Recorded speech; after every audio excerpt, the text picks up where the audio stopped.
Welcome back, Dialogue 340 here at the lovely Featherleaf Inn. Big shout out to Ryan. Thank you for hosting us once again with the lovely Chalana Brow. Find them in the comments. Daren or George. This is your boy Richard Dorsey.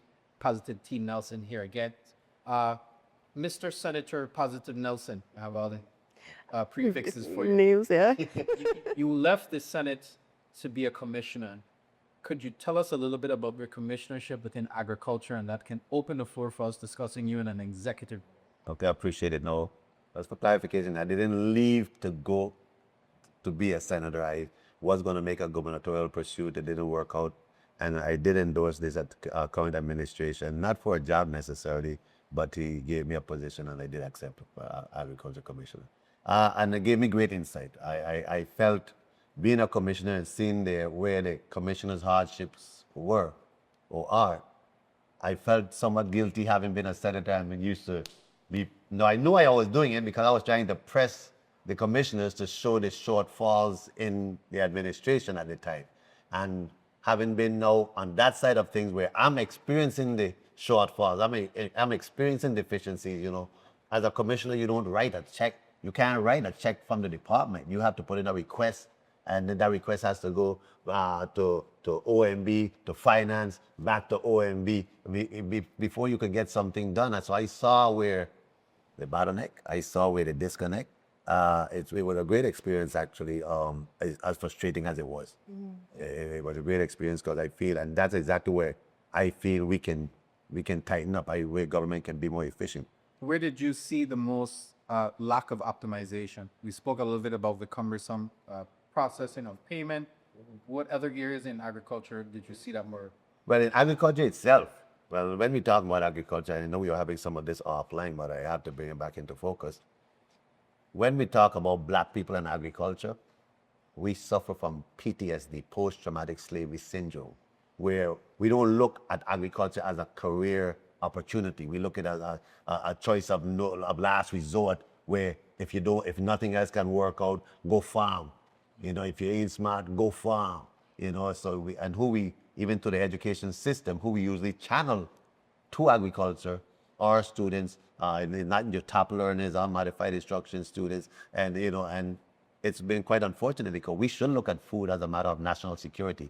We should look at food and our food infrastructure as if food is an inflexible commodity. You must eat. We are on an island. War, natural disaster, epidemics, all those things can stop our food from coming in. And then what do we have?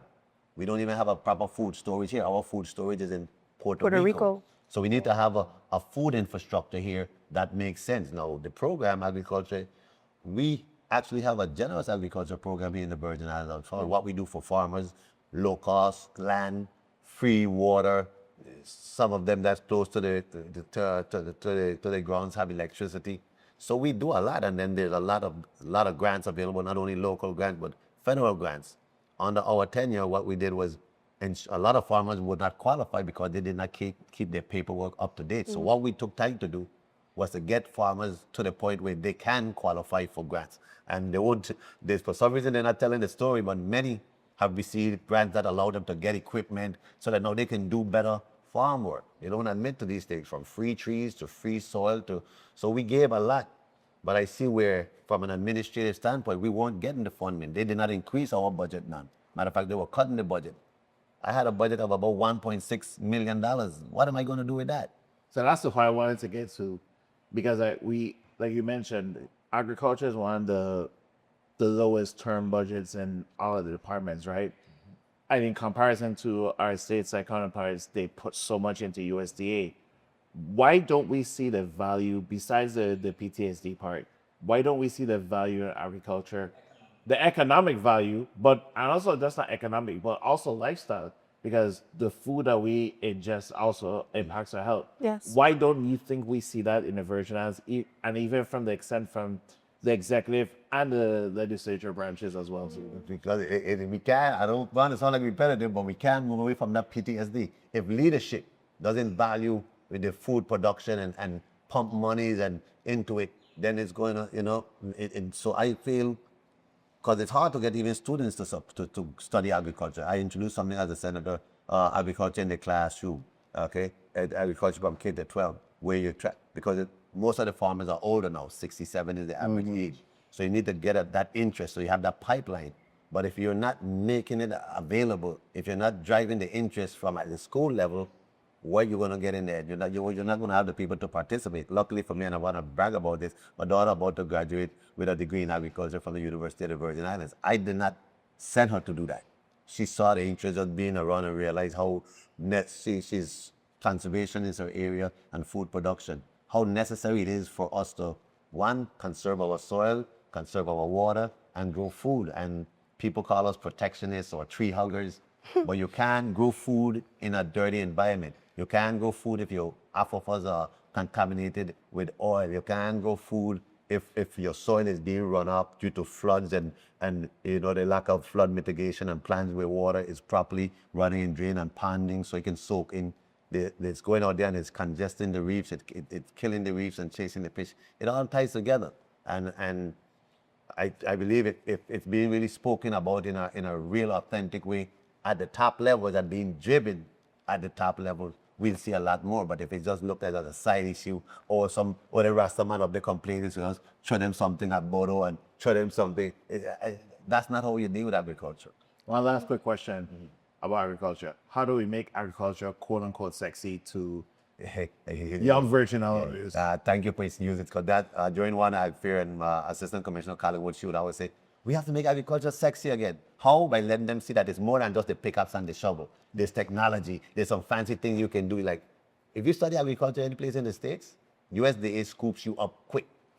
Even people, sometimes they go from here at UBI and they go to advance their education in agriculture. They don't come back because USDA, they'll give them jobs while they're in school. They'll scoop them up quick because there's so much work that young people need to be involved, especially with this technology. You have apps these days that can water for you and do all these things, but the older folks don't know how to utilize them. You can have this automation that happens that waters and give nutrients at a certain time, and you can fly drones to check the sea. So that's why you make agriculture sexy. Take away not to take away, because you still need that part, but let them see that it's more than just the pickups and the shovel. And around here, and I'll tell you this, when you look at a farmer, sometimes it doesn't look like he's making money, because you look a little dirty.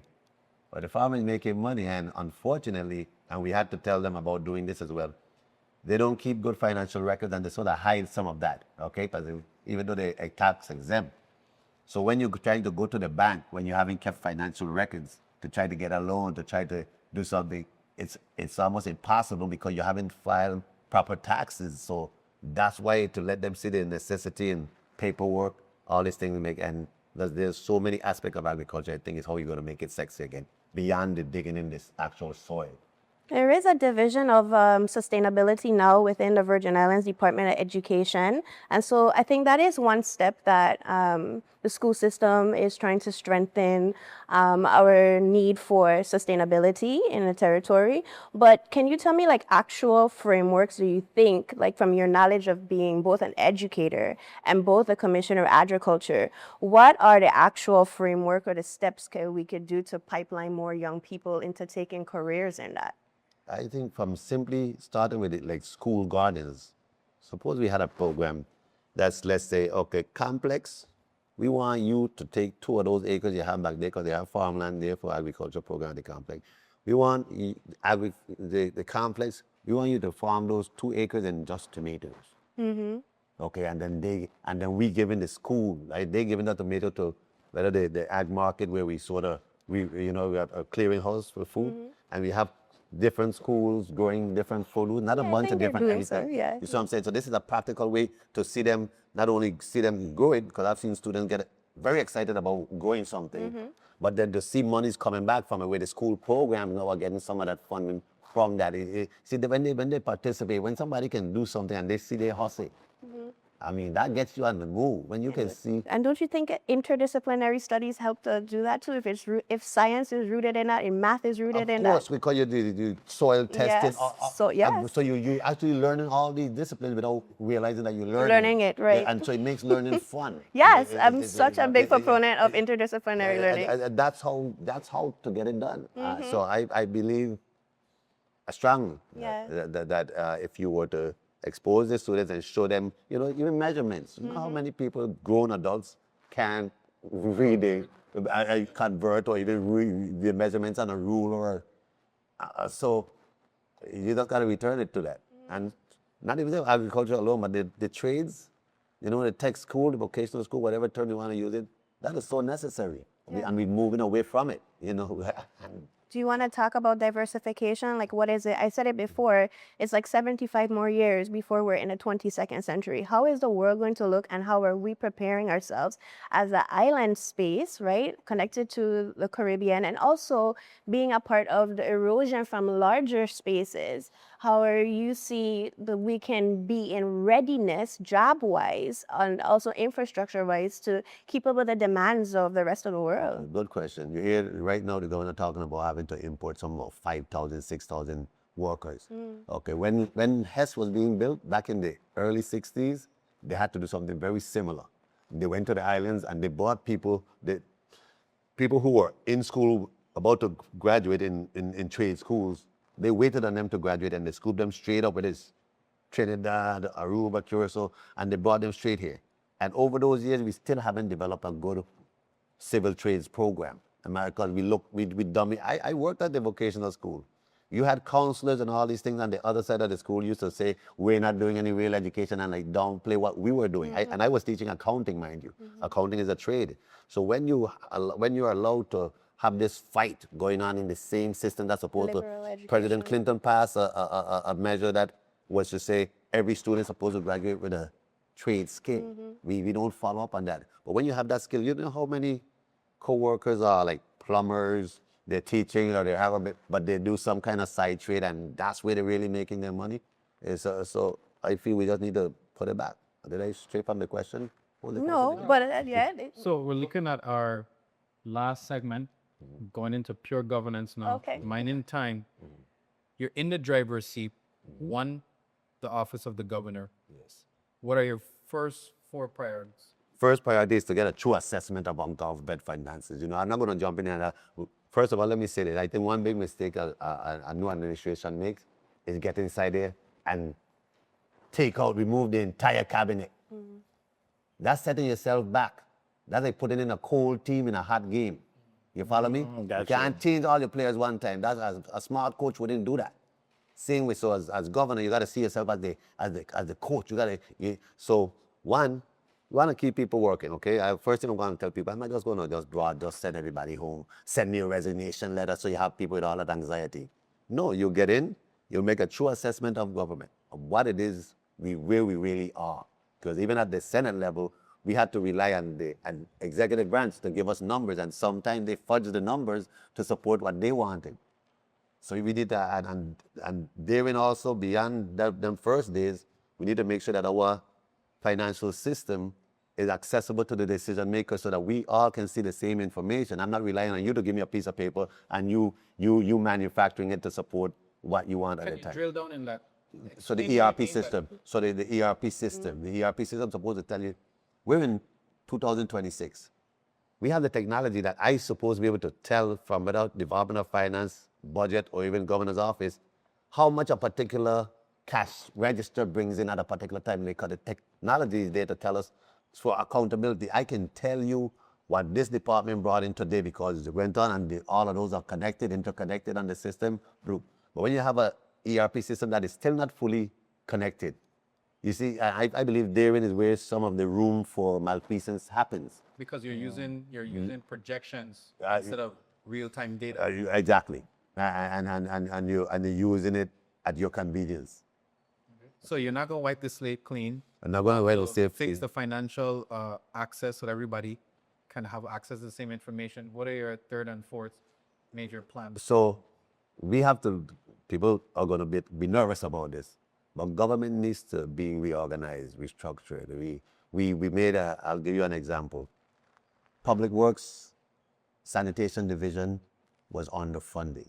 They didn't give the Department of Public Works enough money. They came up with a wise idea to remove sanitation from under Public Works and create a whole nother waste management authority that is currently underfunded. Same problem.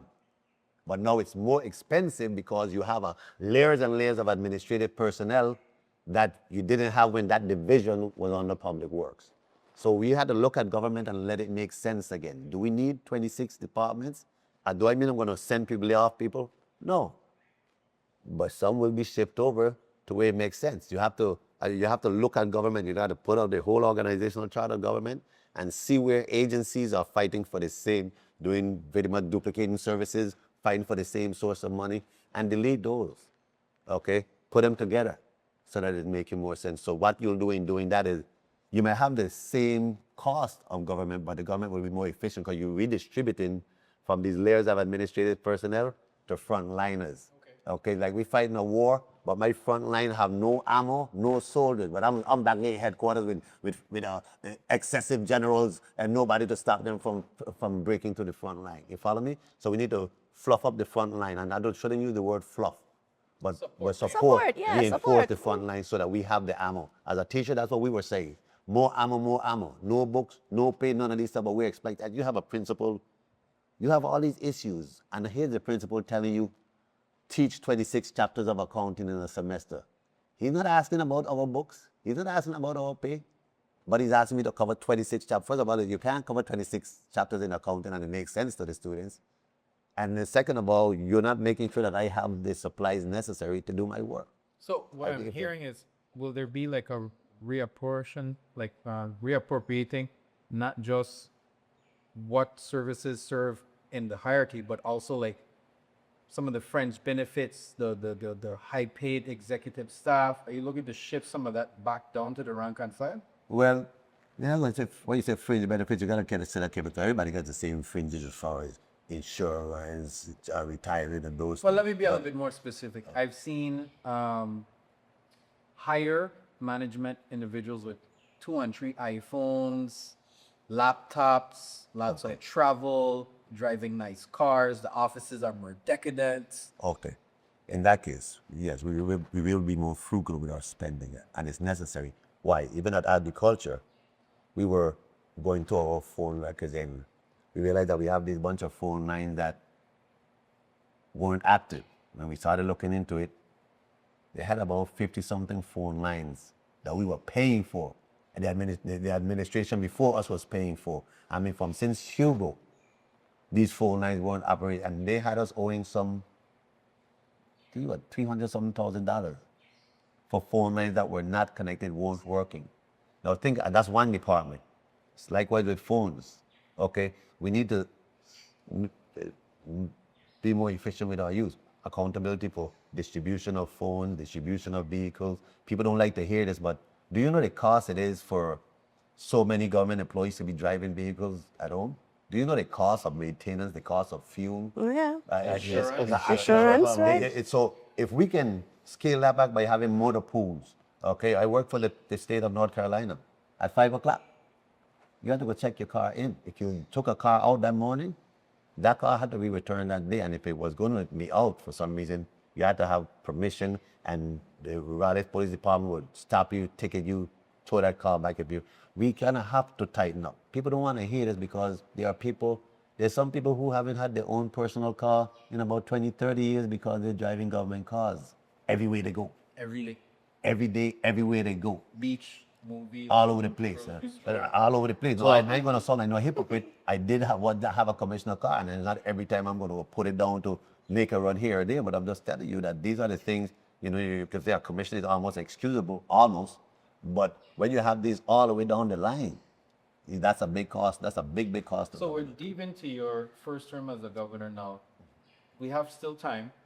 If you guys have additional... I do. I'm definitely, when you talk about actual cutting of costs, I'm just thinking about like, where does the money go then? I'm hoping to see 4-H back. I'm hoping to see more youth programming, accessible programming in neighborhoods rather than having parents take children to so many outside programming from their neighborhoods. Right. Bring back community. Yeah. The way how you fight crime is not by more police. Correct. You fight crime up front. Up front, by deterring, by having programs, by having organizations, support organizations that helping to find an avenue for these children to do something else. We have to activate some of these organizations, and I'm a member PAL, of I hope to PAL. PAL, these fraternal organizations. We have to help them to help the community. That's where the help is. Government can't do it all. We need you. We can't do it all ourselves. But if you engage the community once again. When I was growing up, okay, I grew up smaller days, Watergut. Who was the Miss Idris? There was always these community mothers, you know. In Strawberry, it was Miss Daisy Charles. That's Bat's mother. I mean, when she coming around, no matter what we were doing, because she's going to pull us up. We don't have that anymore. You don't have community anymore. As a matter of fact, things change because attitudes of children have changed.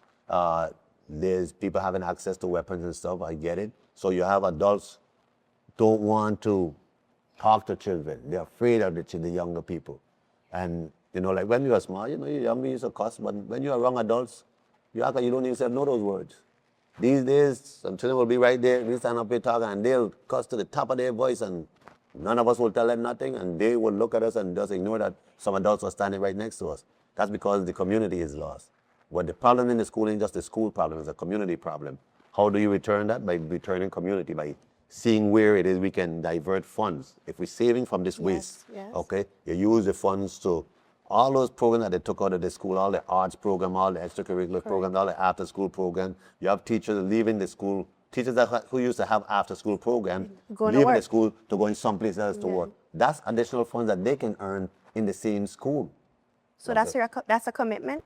That's definitely a commitment. Those are things I do. See, what's unique with me is what I'm talking to you about, I do already on a personal basis with my little meager funds and family and friends. Okay, I do this. I've had the Unity Retreat camp for 20-something years. I've had summer camps for X amount of years. These are things I still do. So to get in government house is nice to do these things now, but you didn't come out government. Right, you're making quantum leaps because you're addressing these issues. I can't tell you how I can come to tears just like talking about young people who call me or see me and say, Mr. Nelson, if you know what an impact you had, and it makes all of their struggles worth it. When you see them now as grown people doing something with themselves and they're telling you it's something you did. So I'm not doing this for points, but I would like to be able to lift hope for the young people so that for me, these days, it seems like the only choice to make a living is to leave. I'm not for that. I'm not going. I said, me ain't going anywhere. I'm not going. We have to make it work here. And so making it work means we have to have an efficient and accountable government. We need to have an infrastructure that can sustain growth. Because think about this. Why do you think St. Thomas have rolling blackouts every day? Because the infrastructure, the energy infrastructure cannot sustain all those big hotels, et cetera, et cetera, et cetera. Even with a decreased population, and that's the kicker. We lost people, but we're still managing with a broken infrastructure. Yes, and why? Because WAPA still have those big supersized generators when they need to have smaller generators so that if population go down or people come offline, that they can turn off one of these generators. But with these generators are so big and provide to so broad of a community that even though there are people who getting off it, the generators still have to keep running the same amount of fuel to keep less people going because the generator is just that generator for the region. We spend a lot of time about young people. I want to go on the other side of the coin. The Virgin Islands is an aging population. While we do need to make sure the next generation has all opportunities and they are enticed enough to stay, what are your plans for the aging, your seniors, those who have challenging medical issues, and our health infrastructure? Okay, good. Beautiful question. First of all, did I tell you all how happy I am to have this opportunity to speak to you young people? I watch some of your engagements, and I am happy to see you engaging and getting involved because this is more your future than ours. I'm 58. Y'all have more years ahead of you than I do. Okay, we go by natural stream of things. So, so it's very important. So the question was again. So you talked about young people. Okay, the what older are your people. plans for the aging population? That's the majority of the population. And how does that tie into our health infrastructure? So here's this. A lot of people move to Florida for the warm weather. And what also followed a lot of those retirees were healthcare professionals. Now, I get it, we're in an island, we may not can have all these experts here, but as it relates to like a senior residence, okay, complexes that make sense, senior homes, like the GRS owns 200-something acres out by Coakley Bay. They have another similar size plot of land in St. Thomas. What I would do there is where the GRS would invest in senior residences, retirement homes, okay, not just for local Virgin Islands, but retirees from elsewhere. And in that compound, have a medical facility where doctors, experts can come. And you know how you accommodate that? By also having professional residencies. When these individuals come in, they come for 2 weeks or 2 months, that there's some place that you can help to subsidize or minimize their cost. Okay, because that goes into our package that we offer them some place to stay. They'll come down here and work. They'll come down here and work for, think about it, all these professionals will come down here and work if we have an office for them to work out of and we have some place for them to stay. So that's how you bring people down. And then with the retirees, okay, geriatric care, you know how many seniors are dying alone at home because their children are in the States. So we have to have programs, whether in human services, that has the funding to help people, to serve people. There's a senior care program where you have seniors taking care of seniors who are not so aged. They work 4 hours going out helping. Many times, it's a shortage of funds that's stopping them from expanding that program more. So for seniors, I'll do a lot about ensuring that the GRs invest in such a, because it's also a revenue generator. Yes. Okay, and we also lose a lot of insurance money because not just seniors, but the average citizen these days who are able to, they go off island for medical care. Absolutely. So even our insurance dollars is not benefiting us right now. There was a big argument the other day in the Senate about self-insured. We can save money self-insured, but right now the people don't trust the government, and I fully understand why.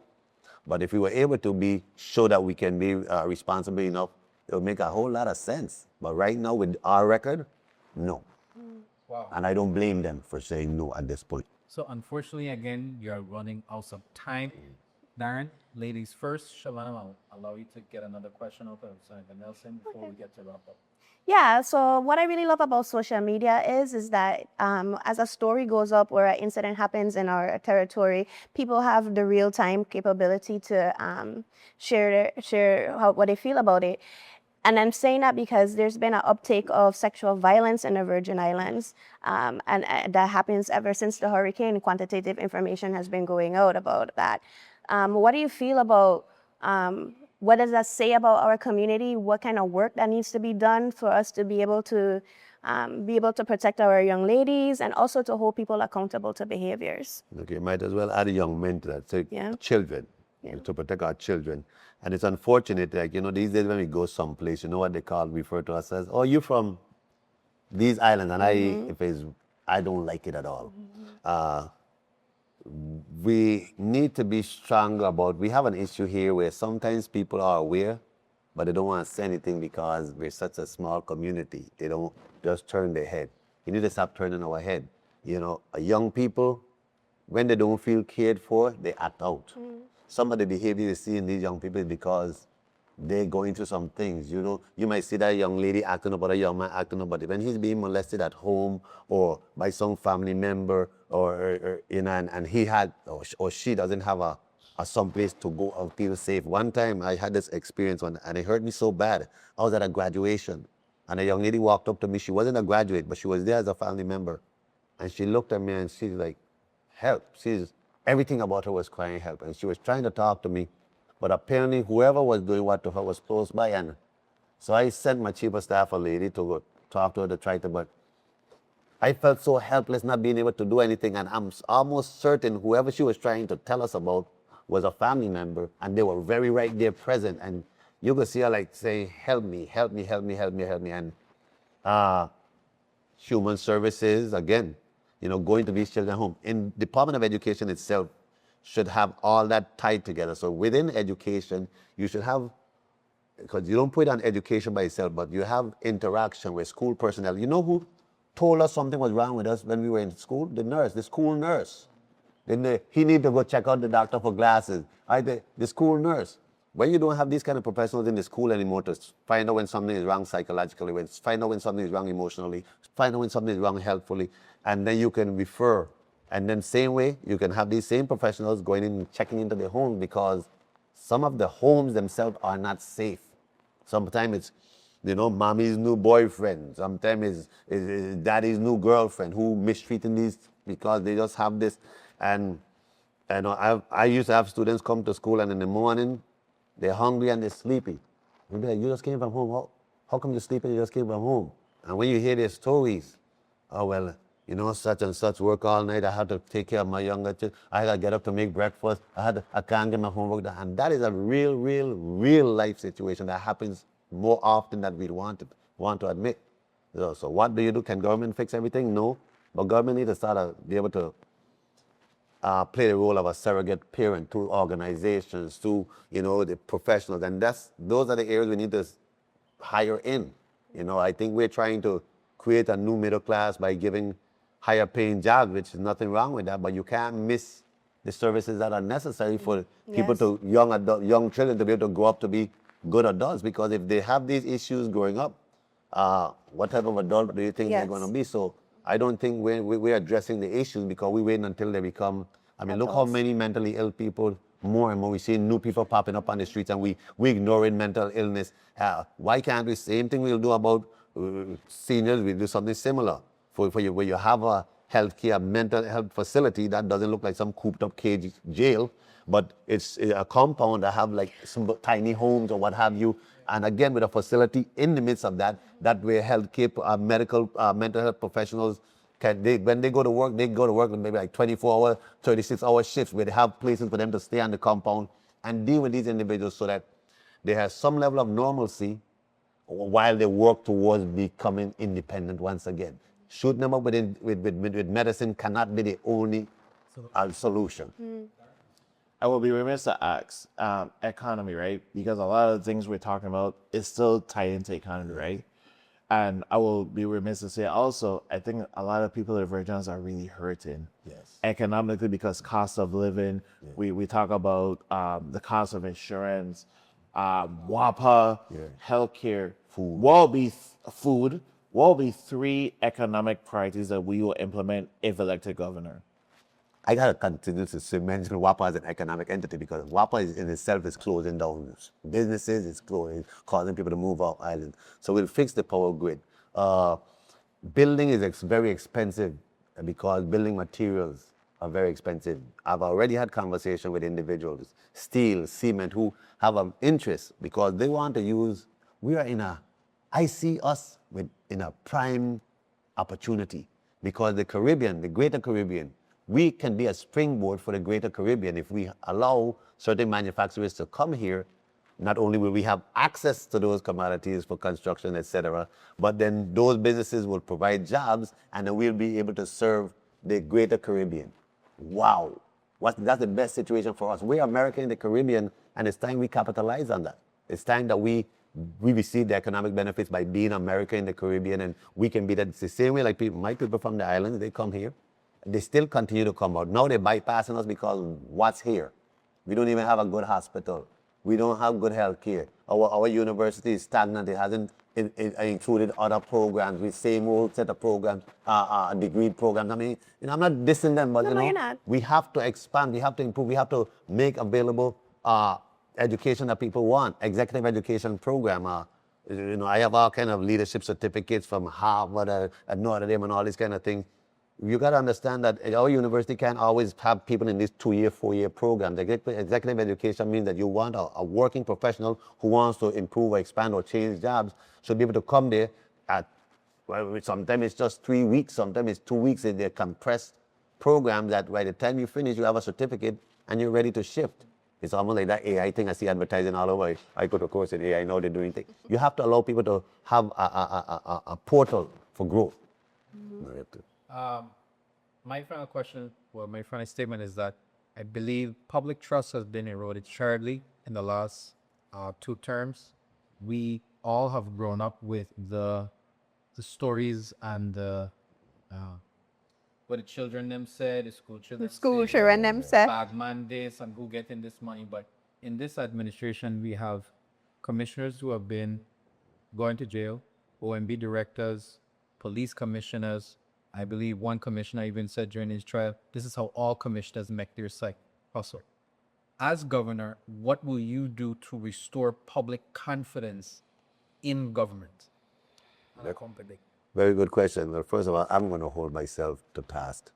Second of all, anybody who's working in our cabinet administration, that has to be the conversation that we're having. When we have team meetings, we have to be able to get people to lift their consciousness. But besides relying on people to just be good, that same ERP system, that same, you can't rely on a good-natured individual.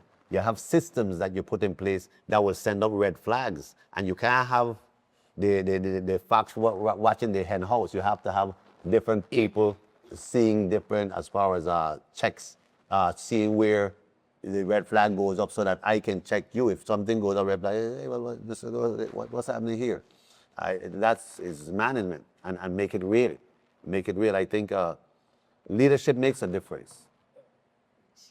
Positive, can you give us your approach to how you restore public confidence and trust, given that you've had over the last 8 years, not just allegations, but actual criminal charges filed and convictions handed out over corrupt officials, mismanagement of funds? How will you put an end to that? I'll hold myself to task and my administration, my commissioners. We probably sign on an oath, beside our oath of office, that we sign on. So I want the team to realize that we want to, that's a task of ours, to restore confidence. So whatever document we can sign, it might look like just, for show, but it's not. It's something that I'm going to hold them to. But besides that, we're going to put systems in place so that the system will red flag something that's out of order. It already exists, but for some reason, individuals who watch over the system are not raising the red flags, are not calling to task individual when they see something going wrong. And if you have annual audits, instead of, we're supposed to have single audits every year. That's not done every year, that's done every couple of years. Reconcile bank accounts, okay, more, every month that should happen, so that we can see when there's something going out or what. Remember I told you, there's only one bank account that handles local government funds. So if we're reconciling, if we're watching the system and having the system fully implemented, like up to now, we've had this ERP system almost 20 years, and it's still not properly connected. You still have payroll being done. So this system is supposed to read the entire financial system of the government, and it still is not properly connected. So I will go to establishing that. Individuals who work under our administration will have to, take that second oath of high integrity and operate in that way, from myself to everybody on, to all my subordinates. I think when an individual is coming off in that way, and there's a couple of governors who I can point to, Governor Cyril King being one of them, he wasn't like when he was governor. He was like after the fact. But when he was governor, people didn't like it because he would walk in these bars downtown, and there's many stories where people would jump out the window and he'd walk in the bush where them public works guys cooking, taking a break cooking, and he'd stand up there, and when they look around, the governor that asking for to pass a bowl, and if you have a governor doing that, you're less likely to be goofing off. You follow me? So I think if individuals know the air you give off, individuals know what you're looking for, and you hold them to task on it, you'll get more out of them. The idea is to be better. I want better for the Virgin Islands, and I'm going to ask everybody to put their best effort. Pride in service once again. Pride in service isn't to just show up the VI and to show up the flag. It's how we perform, how we take care of our home. And I take that to heart, because when people talk about the Virgin Islands, like all of us just said, are thieves and we dumb and we don't know what we're doing, that's us. Even though they might be talking about one administration, but they say the Virgin Islands. The Virgin Islands, I think we all can work to change that image, and it starts with who's in office, but even us as individuals, I'm going to ask the entire community. I do these things in the mornings called with Gurumi on my Facebook page, and the whole idea is that is to uplift people to realize that we have a lot of things that we create from trauma, abuses, things of the past that we hold on to, and we make today's decisions based on old feelings. We should never make decisions on feeling. We should make decisions based on intellect. And too many of our decisions are made on emotion. I believe where I am now in my maturity and my practice of Stoic philosophy, embrace of wisdom, control of my temperament, increasing my tolerance, I believe I have the right aptitude and attitude. I used to tell my students every single day at the end of class, having the right knowledge is a plus, but having the right attitude is a must. Attitude is that little thing that makes a difference, and the big difference is whether it's negative or positive.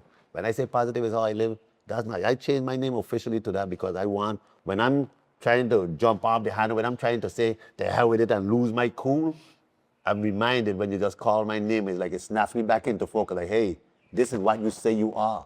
it helps me to hold it together. Because I have a temper like anybody else. I can go off like anybody else. I try not to. Even though sometimes it still might slip, but you won't see that. Because we have to be able to reel it back in and focus on the greater objective. And I think too many times politicians or people in policy seats make decisions that's their own and it's not for the good of the people. And we got to remember the good of the people. We can keep the good of the people at our foremost thought, and we'll always come up with the answers, If you don't have to have all the answers right now, and neither am I going to sit here and profess to have all the answers. What I am willing to do is listen. I am willing to invite people to the table. I am willing to go to my community and hear from them what's most pressing. And just being a member of this community, I know some of the things, the cost of food, the cost of utilities, the lack of healthcare services, child care, transportation infrastructure, you name it. And communication is a big thing too. I mean, what we should have gotten from global crossing connection here, because of us, South America have internet, and because of us, we the rest of the Caribbean is doing well on the what about us? We sold ourselves short in those things, and it's time that we negotiate from a position of strength. I mean, if they're going to come back with this oil refinery, we need to negotiate differently. We just have to think about that, and they have to ensure that whatever they do, that the environment, an attempt to protect the environment should be of paramount importance to us. Yes, very important. Just want to say thank you so much, Positive, for coming on to Dialogue in 40. Had my illustrious Chalana Brown, Yeah, happy to be here. Beard, Daren Georges, Richard Dorsey once again. This gubernatorial election season is of the utmost importance. Dialogue, we're doing our part to make sure we interview every gubernatorial candidate that wants to come and sit down with us so that the people can hear, see for themselves, and make the best decision for the Virgin Islands. Don't forget to go vote this year, 2026. Dialogue, we up.